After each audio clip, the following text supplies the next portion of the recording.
Well, today could see another step in an era of massive change in Germany's energy sector. The federal government wants to close the country's open-cast lignite mines.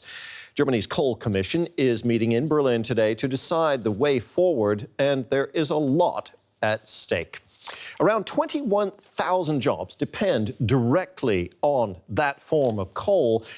If you add in the suppliers and subcontractors, the number is more like 70,000 jobs. And that's not all. Lignite coal is still the source for 22% of energy production in Germany. So it's an ambitious goal to replace that with renewables in just a few years.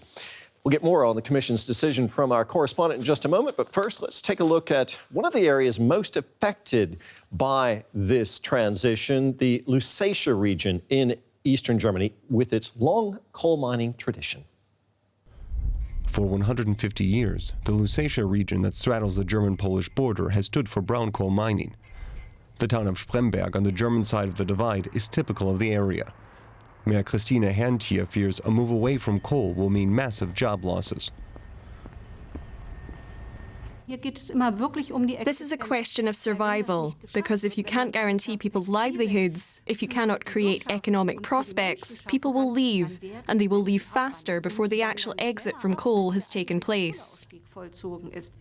At its peak, this coal-fired power plant, known as the Schwarze Pumpe, or Black Pump, had 17,000 employees. Today, only 5,000 people work in the industrial park. And that's why many are afraid. They are skeptical about the prospects for a future without coal mining. If another industry replaces coal mining, sure. If not, then I highly doubt that Spremberg will stay the way it is. We hope tourism will become our next source of income. But of course, no one knows whether that will happen. Many people are leaving Spremberg to find work, especially young people. But some young people have decided to stay. 4 months ago, Anja Kieslich, a Spremberg native, opened an advertising agency. She receives many orders from the coal industry. From my point of view, we're in the middle of a structural change. We must accept this and recreate things to suit our needs. We have to look to the future. Anja Kieslich represents the new Spremberg. The trained media designer wants to set an example, especially for young people. If people do stay here, then the self-proclaimed Pearl of Lusatia will have a future even without coal. The motto for Spremberg could be, move forward creatively. Stay here in Lusatia, but think up a new future, so that the pearl can continue to shine. Germany wants to phase out coal power, a chance to start something new. But many people fear it will be at their cost. No one really knows what industry will replace coal and what will fill the void here in Spremberg. And that expert commission I mentioned earlier is meeting here in Berlin at the Chancellery. Our political correspondent Hans Brandt is there following the summit for us. He's standing just outside. Hans, I can see that a demonstration is taking place there. Who's protesting and what are they calling for?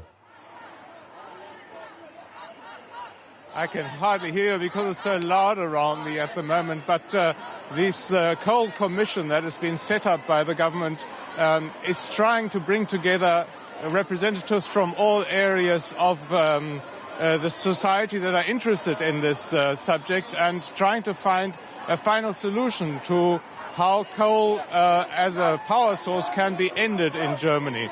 As you can see from this demonstration here, one aspect of this is that there are young people in Germany that are pushing for an exit from coal, for coal not to be used for power generation as quickly as possible, immediately, basically. On the other hand, you have interest groups such as the trade unions who represent people working in this industry, and of course the power generating companies who are saying that this should be a process that should be done gradually, from their side as slowly as possible, basically. And at the same time, they are saying it's a process that needs to be controlled very, very carefully and is still likely to take a long time.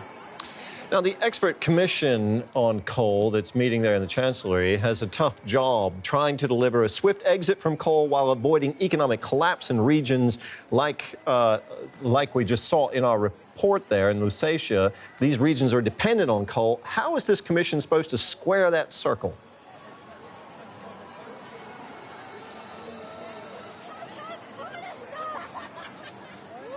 I'm afraid I didn't get that question. I couldn't understand the question. Just wondering, Hans, wondering about that coal commission. They have to try to get Germany weaned off coal while preventing economic collapse in regions dependent on coal. Just wondering how they are going to do that. Well, this is in fact what we are all wondering. One of the things that the regions that are dependent on coal, which are mostly in the eastern part of Germany, what they are demanding is that when this coal industry stops working there, when the jobs that are in the coal industry, some few thousand, are no longer available, that the government should make available billions of euros to try and set up new industry there and to support the people that are working there, to support the economy in that region. One of the questions is how much money is going to be made available by the government and how long this is going to take. At the moment, the regions concerned are demanding tens of billions of euros in support. The government has not so far said what amount of money it will make available, and that, in fact, is one of the figures that one is expecting this coal commission to come up with. Hans, thank you so much for now. DW political correspondent Hans Brandt.